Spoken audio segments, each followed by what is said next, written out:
하나님의 교회는 좋은 곳입니다. 감동 있는 예배가 있고 이웃 간의 사랑이 있습니다. 풍성한 나눔이 있고 아름다운 만남이 있습니다. 하나님이 주신 사명이 있는 곳, 성령의 권능이 함께하는 곳, 방황하는 영혼들의 구원의 방주가 되기 위해 믿음과 말씀 안에서 오늘도 빛과 소금의 역할을 다하고 있습니다. 가까운 교회에 나가셔서 예수님을 만나보세요. 꿈과 소망이 있는 밴쿠버 중앙장로교회.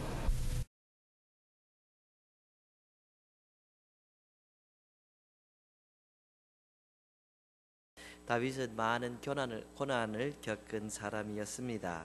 그러나 끝내 강력한 나라의 왕이 되어서 그 왕국을 견고하게 하였습니다. 그에게 용맹한 부하들과 또 이 군대가 있었으며 나라는 평안했습니다. 그렇게 평안이 찾아왔는데 다윗의 마음은 편하지 못했습니다. 자기가 이 살고 있는 집보다 하나님의 임재를 상징하는 법궤가 있는 곳이 못하다 이것입니다. 하나님의 임재가 상징되는 이 법궤가 있는 곳에 비해서 자기 집이 너무 좋다 이런 생각을 하니까 마음이 불편한 것이죠. 그래서 하나님께 내가 성전을 바쳐드려야겠다 소원을 했던 것입니다. 그런데 하나님께서 뜻밖에도 성전 짓는 것을 허락하지 않으셨습니다. 용서와 화해와 평화와 또 사랑이 선포된 이 성전에서 다윗처럼 전쟁을 많이 하여서 피를 많이 흘린 사람이 그 성전을 짓는다는 것이 합당하지 않는다 이런 말씀인 것이지요. 그래서 다윗은 성전을 짓지 못합니다. 그는 죽을 때까지 성전을 짓지 못합니다. 하지만 하나님은 이 다윗의 그러한 마음을 받으셨습니다. 아주 기쁘게 받으시고 성전을 짓겠다는 그 다윗의 마음 그것 때문에 큰 복을 주시지요. 첫째로는 내 이름을 위대하게 해주겠다. 하나님께서 마음만 받으시고 내 이름 위대하게 해주겠다. 사실 다윗의 이름은 아주 위대하게 되어서 오늘도 우리는 이야기하고 있습니다. 그 다음에는 너의 나라를 안정시켜서 어디 추방을 당하지 않고 불안하지 않도록 그렇게 하겠다. 여러분 다윗 시대는 그 나라가 굉장히 안전했고 솔로몬 시대에 절정을 이루었죠. 원수의 손에서 평안을 주겠다. 누가 감히 그 나라를 넘보지 못했습니다. 너의 가문을 내가 세우겠다. 하나님께서 그 가문을 기억해 주셨습니다. 너의 후손이 성전을 짓게 하겠다. 바로 그 아들 솔로몬이 성전을 지었지요. 후손을 나의 양자로 삼고 돌보겠다. 솔로몬이 많은 잘못을 했는데도 하나님께서 약속을 지키셨습니다. 그리고 마지막으로 너의 왕위가 영원히 견고하리라. 예수 그리스도를 통하여 다윗의 왕조는 계속되고 있다 하는 것이에요. 하나님께서 다윗의 마음을 보시고 많은 축복을 해주신 것이죠. 이러한 하나님의 축복의 말씀을 나단 선지자를 통해서 듣고 다윗은 무엇을 하였는가? 그것이 바로 오늘 본문 내용입니다. 우리 본문 말씀 첫 구절 같이 한번 합독하십니다. 시작. 다윗 왕이 여호와 앞에 들어가 앉아서 이르되 주 여호와여 나는 누구이오며 내 집은 무엇이기에 나를 여기까지 이르게 하셨나이까. 다윗 왕이 여호와 앞에 들어가 앉아서 이르되. 여러분 다윗이 하나님을 찾았습니다. 아마도 이 선지자를 통하여 그 축복의 말씀을 듣고 마음속에 굉장한 감격이 있었던 것 같습니다.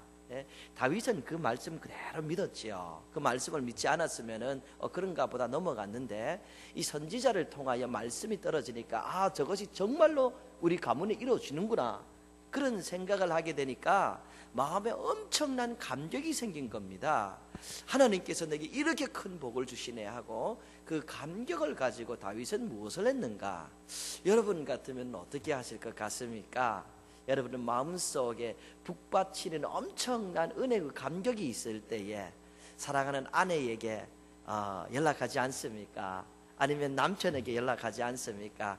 요즘은 뭐 카카오톡인가 뭐 그걸로 막 이렇게 저는 잘 안 되는데 뭐 카카오톡 같은 걸로 뭐 그렇게 하시는 것 같습니다. 아니면 부모님에게 또 자녀에게 친지에게 야 하나님의 은혜가 우리 가문에 이렇게 내릴 것이다 하고 이 주체할 수 없는 마음을 그렇게 풀어낼까?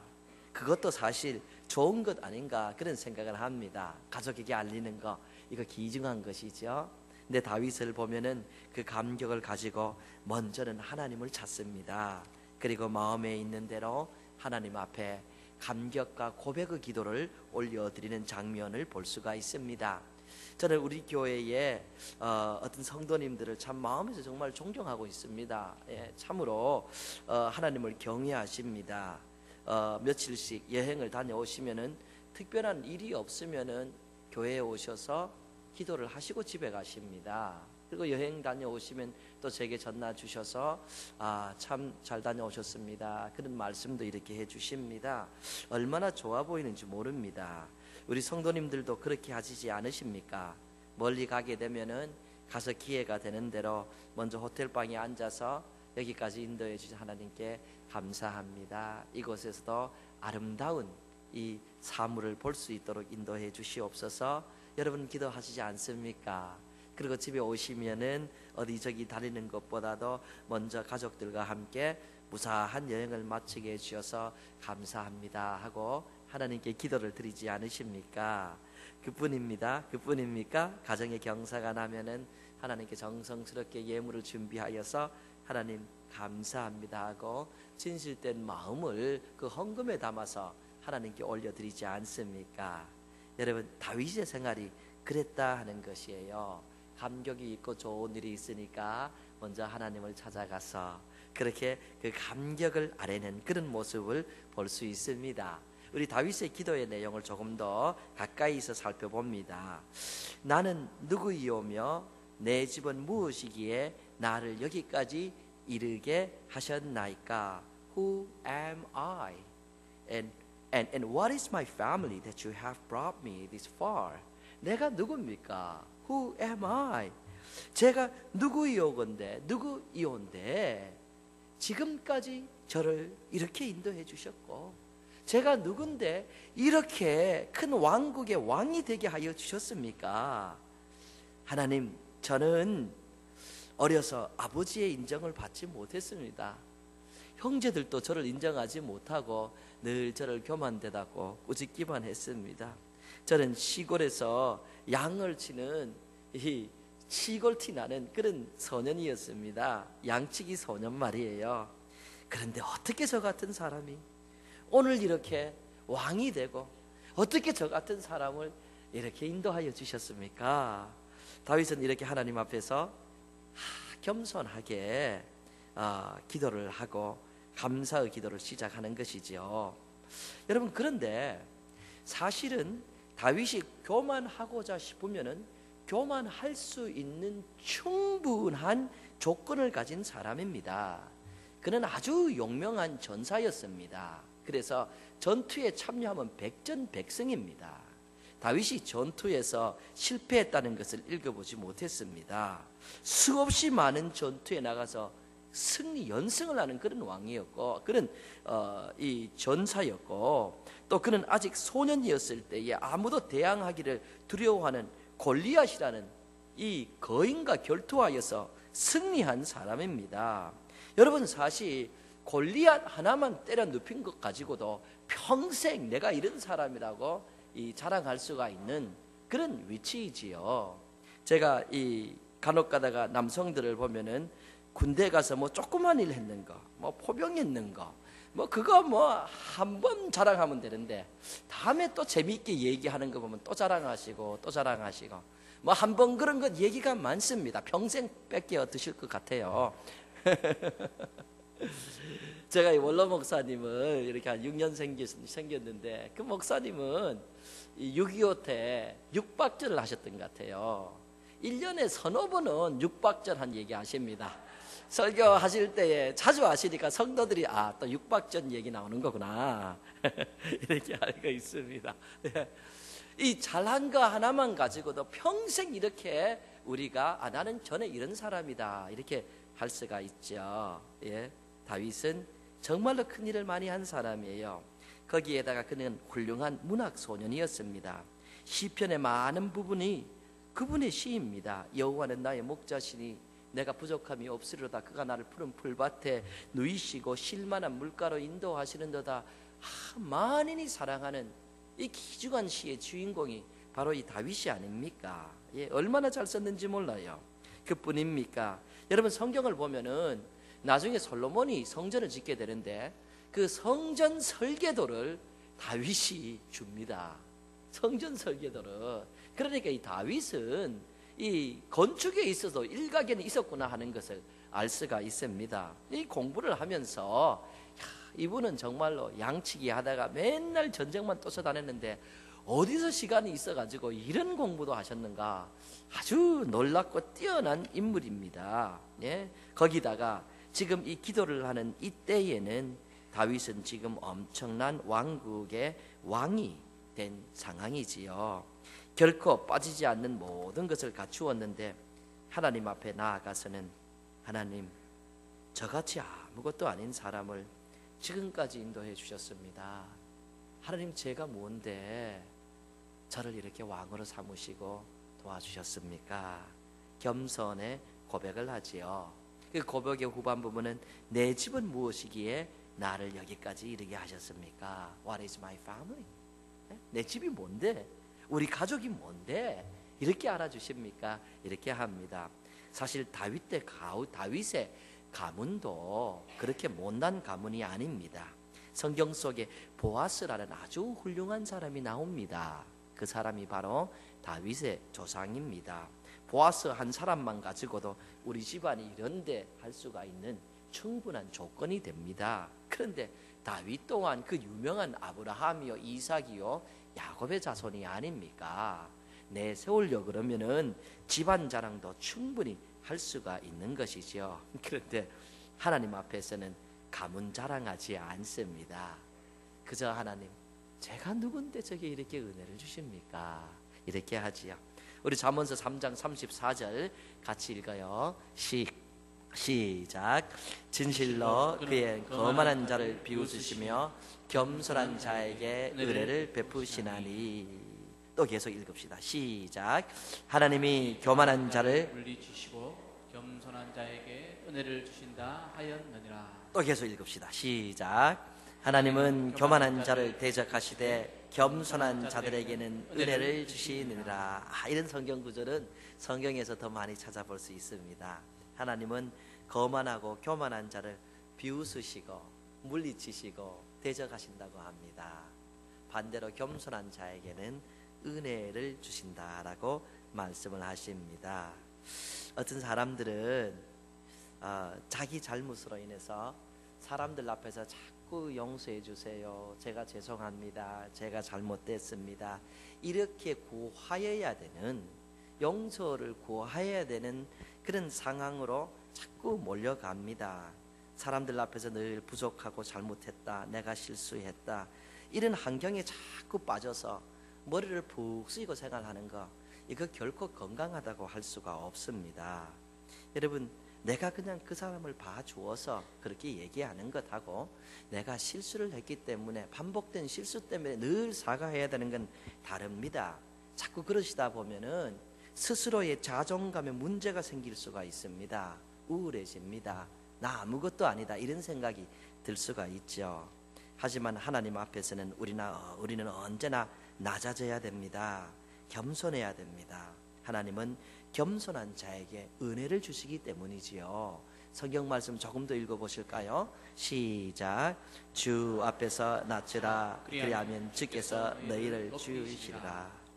주 앞에서 낮추라, 그리하면 너희를 높이시리라. He will lift you up higher and higher and He will lift you up. 어때요? 영어로 부르니까 조금 더 잘하는 것 같아요. 하나님이 자꾸 높이십니다. 여러분, 지난주에도 보셨듯이 사울이 자기 이름 내기 위해서 자기를 위하여 기념비 세우니까 하나님이 물리치십니다. 너 아니다. 자기가 자기 이름을 내려는 거, 이게 보통 힘든 게 아닙니다. 그런데 하나님은 내 앞에서 너가 낮아지면 내가 너를 높이리라. 하나님께서 겸손한 다윗을 그렇게 높여주신 것이죠. 예, 우리 베드로전서 5장 6절 같이 한번 읽읍시다. 시작. 하나님의 능하신 손 아래에서 겸손하라. 때가 되면 너희를 높이시리라. 예, 비슷한 내용의 말씀입니다. 이런 내용도 계속 더 찾아볼 수가 있습니다. Humble yourselves therefore under God's mighty hand, that He may lift you up in due time. In due time. 때가 되면 꾸준하게 하나님 앞에서 겸손한 마음으로 충성하면은 때가 되면은 너희를 높이리라. In due time. 여러분 꾸준하게 그렇게 겸손하시기를 부탁을 드립니다. 사실 성경에서 하나님께서 높이시는 사람들은 예외 없이 하나같이 겸손한 사람입니다. 네?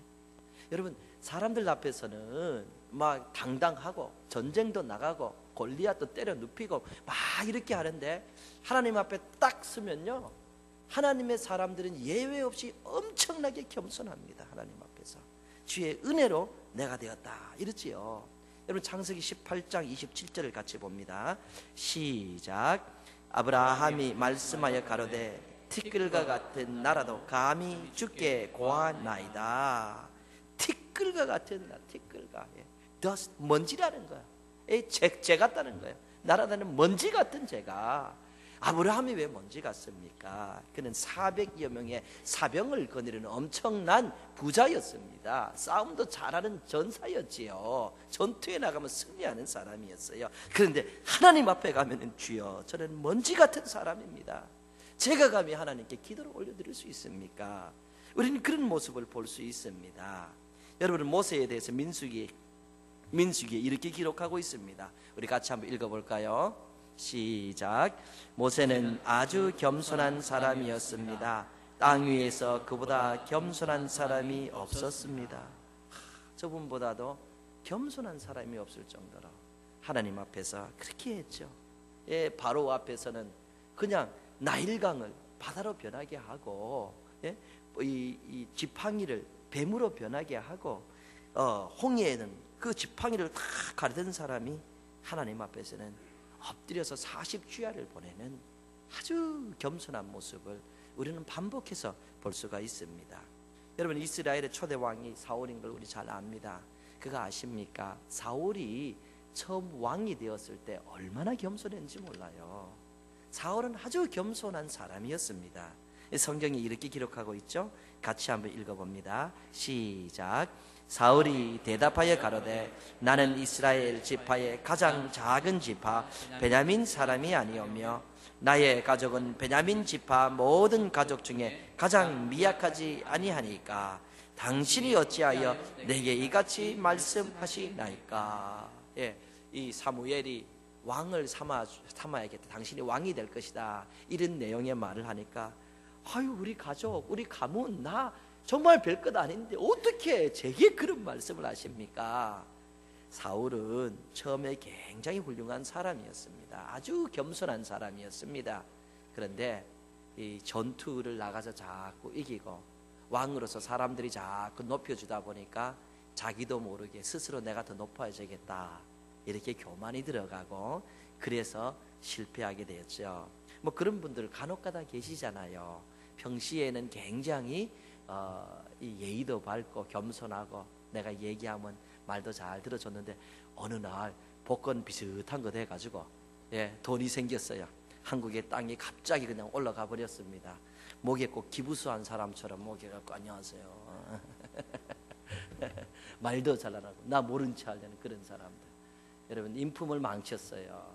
돈이 인품보다 귀하지 않습니다. 여러분들 하나님 앞에서는 정말 겸손한 모습을 반복적으로 보이시고 하나님께서 여러분과 여러분의 가문을 높여주시기를 주 예수 그리스도 이름으로 축복합니다. 그렇습니다. 사실 내가 나를 잘났다 해서 되겠습니까? 사람들이 나를 높여주고 하나님이 높여줘야 된 사람이지요. 이렇게 우리가 하나님 앞에서 겸손해야 된다라는 모습을 보았는데요. 하나님 앞에서 겸손의 표현은 여러 가지가 있습니다. 근데 그 중에 하나는 역시 기도하는 겁니다.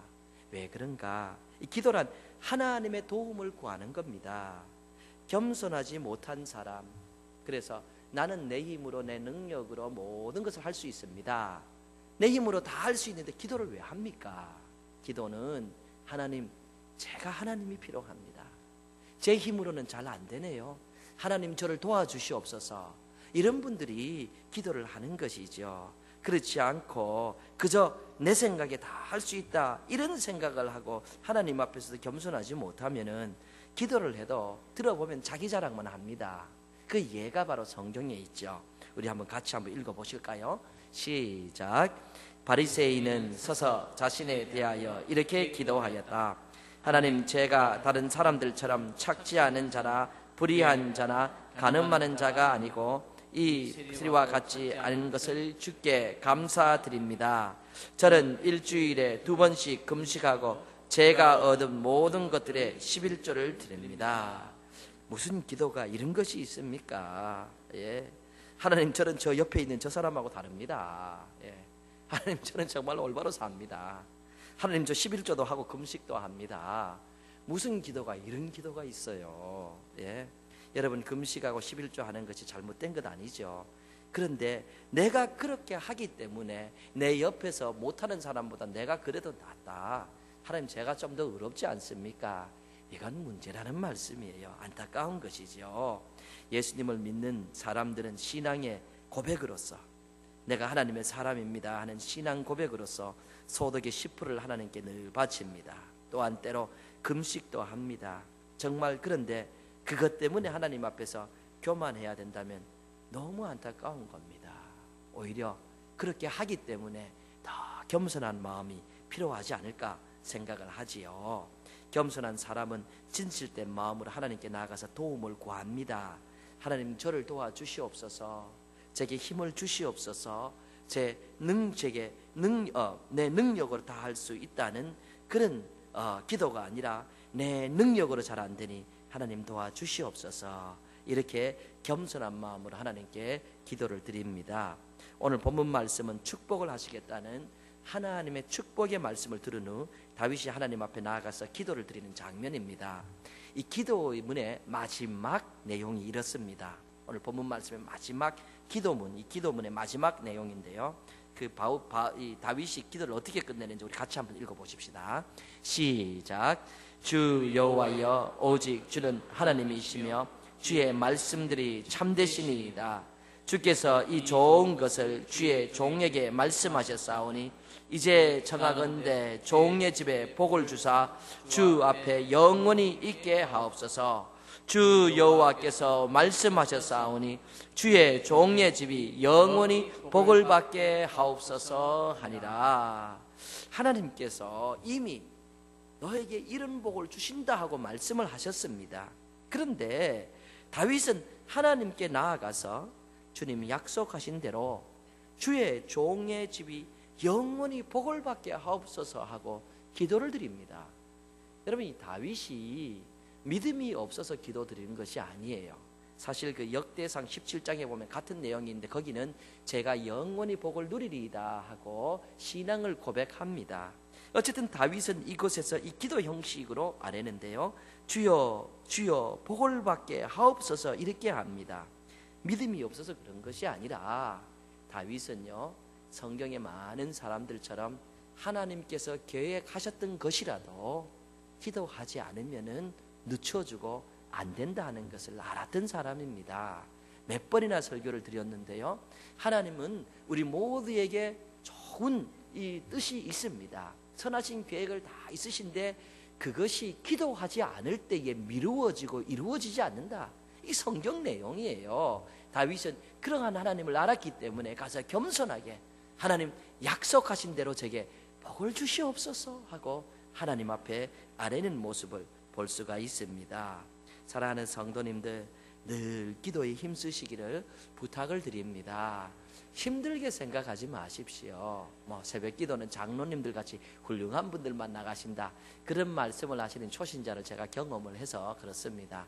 그렇지 않아요. 여러분, 힘들게 생각하지 마시고 차를 몰고 가시면서도 여러분의 소원을 하나님께 아뢰시고, 때로는 길을 가다가, 때로는 식사를 하시다가, 때로는 세수를 하시면서도 하나님 앞에 늘 기도하면서 소원을 아뢰 보시기를 바랍니다.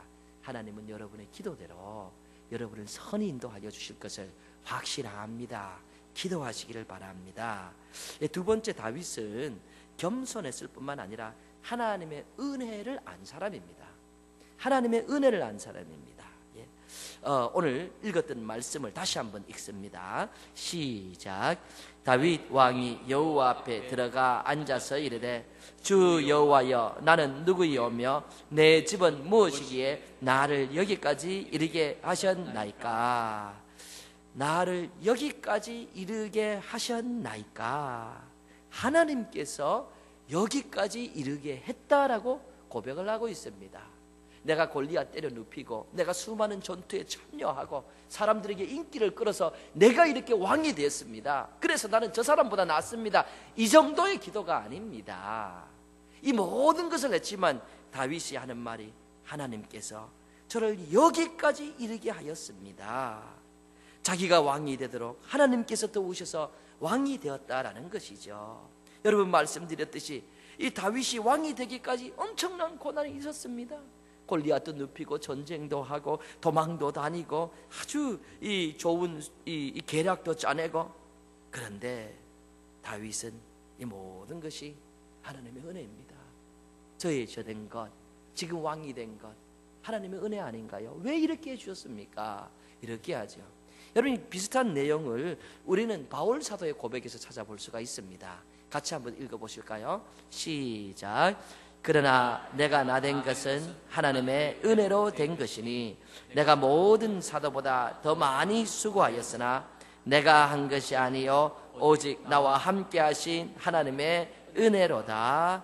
아멘. 이 바울도 처음부터 공부를 아주 많이 한 사람입니다. 젊어서부터 지도자로서 두각을 나타낸 사람이 바울 아닙니까? 가만두어도 잘 살 사람입니다. 그런데 그런 고백을 합니다. 내가 나된 것은 하나님의 은혜입니다.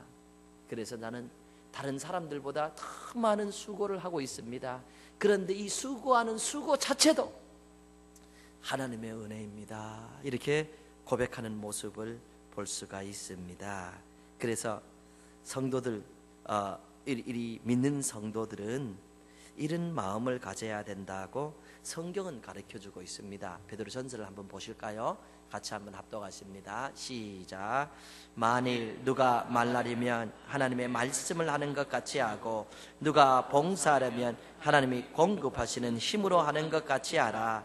이런 범사에 예수 그리스도로 말미암아 하나님의 영광을 받으시게 하려 함이니 그에게 영광과 권능이 세세에 무궁하도록 있느니라. 아멘.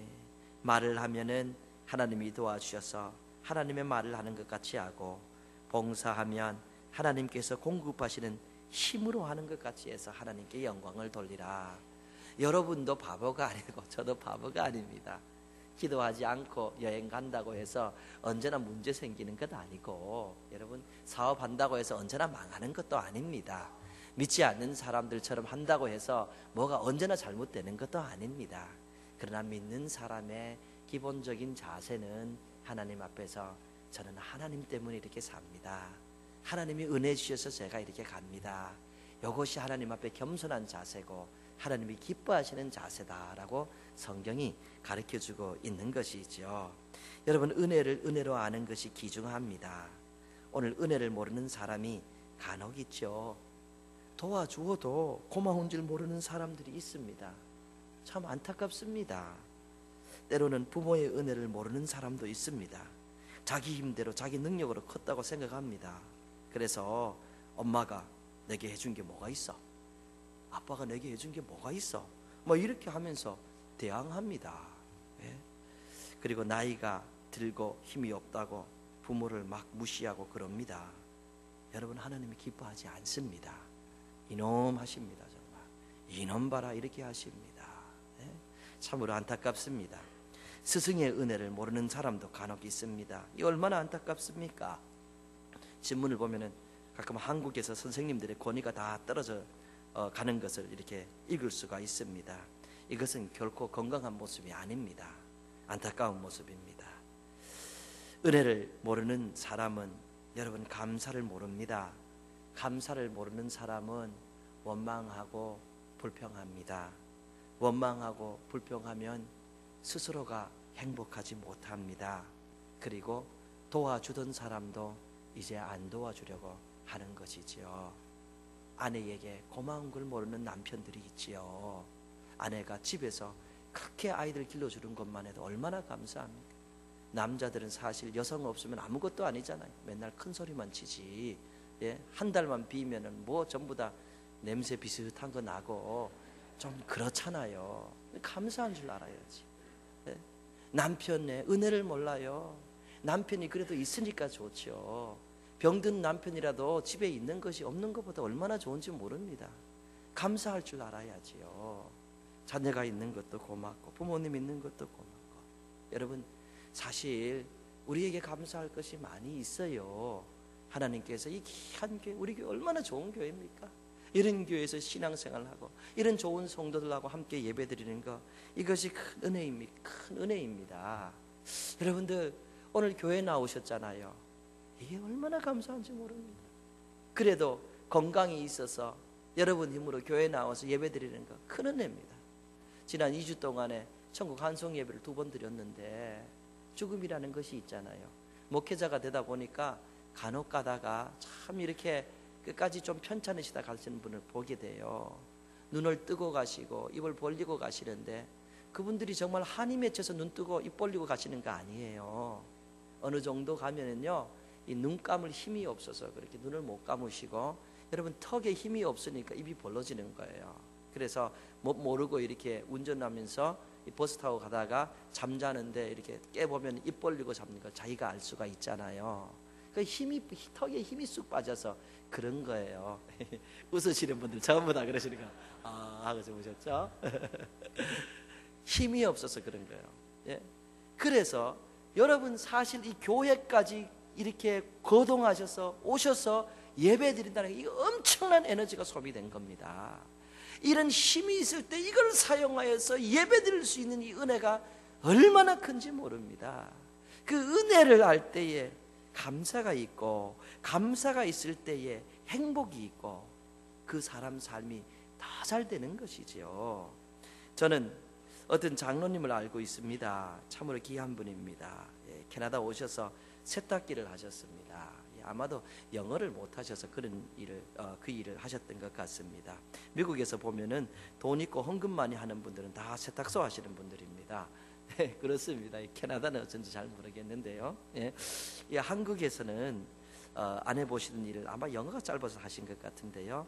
그 일을 하시면서 내가 하나님께 하듯 한다 하고 손님들 와이셔츠 한 장 한 장 옷 하나하나를 정성스럽게 이렇게 하셨다 그럽니다. 예, 그리고 그렇게 하다 보니까 세탁소가 잘 되어서 세탁소 파시고 이 다른 분하고 동업을 해서 호텔을 하나 인수했습니다. 그런데 같이 동업하는 분이 호텔 지분을 자꾸 팔려는 거예요. 팔지 말라 그래도 자꾸 팔려 그래서 하는 수 없이 힘들었지만은 그 지분까지도 동업자 지분까지도 다 인수했습니다. 그런데 호텔을 인수하고 난 다음에 그 다음 해에 그곳에 스키장이 들어왔습니다. 예, 제가 알고 있기로는 대부분의 호텔 같은 것은 한철 장사입니다. 여름이면은 그 여름 한철 보려야 1년 가는 거고, 겨울이면 겨울 한철 보려야 1년 가는데, 여름 장사하던 호텔에 이 스키가 들어왔으니까 여름도 되고 겨울도 되고, 그래서 조금 괜찮아졌다 하는 상상을 제가 할 수가 있습니다. 제가 왜 이런 말씀을 나누는가 하면은 그 장로님이 가끔가다 생각 안 하시고 생각하시고 말씀을 툭툭 뱉는 것이 있어요. 본인은 그렇게 생각을 안 하시고 하시는 것 같아요. 뭐라고 하시냐 하면은 내게 주신 하나님의 은혜를 내가 무엇으로 보답할까 하는 마음으로 신앙생활 열심히 노력하고 있습니다. 그런 말씀을 뭐 꾸며가지고 하는 것이 아니라 대화 중에 그냥 툭툭 이렇게 하세요. 근데 이 말씀이 성경에 있는 말씀이에요. 성경에 있는 말씀 같이 한번 읽어보실래요? 같이 보십시다. 시작. 내게 주신 모든 은혜를 내가 여호와께 무엇으로 보답할까? 아마 성경 보시다가 이 말씀에 은혜를 받으신 것 같아요. 그래서 본인도 내게 주신 하나님의 은혜를 내가 무엇으로 보답할까 하시면서 신앙생활을 하는 거예요. 하나님의 은혜를 아시니까 하나님 앞에 감사할 수 있고, 감사가 있으니까 행복이 있고, 그런 감사와 행복이 있는 곳에 하나님이 복을 주시죠. 하나님께서 천대 이르러 이 가문을 축복하시기를 예수 그리스도의 이름으로 축복합니다. 여러분들도 그렇습니다. 부모의 은혜 알고, 여러분 또 아내, 남편의 은혜 알고, 가족의 소중함과 교회의 소중함 알아서 행복하게 사시길 바랍니다. 하나님의 은혜를 알아서 천대 이르러 복된 가문 다 되시기를 주 예수 그리스도의 이름으로 축복합니다. 아멘. 하나님의 교회는 좋은 곳입니다. 감동 있는 예배가 있고 이웃 간의 사랑이 있습니다.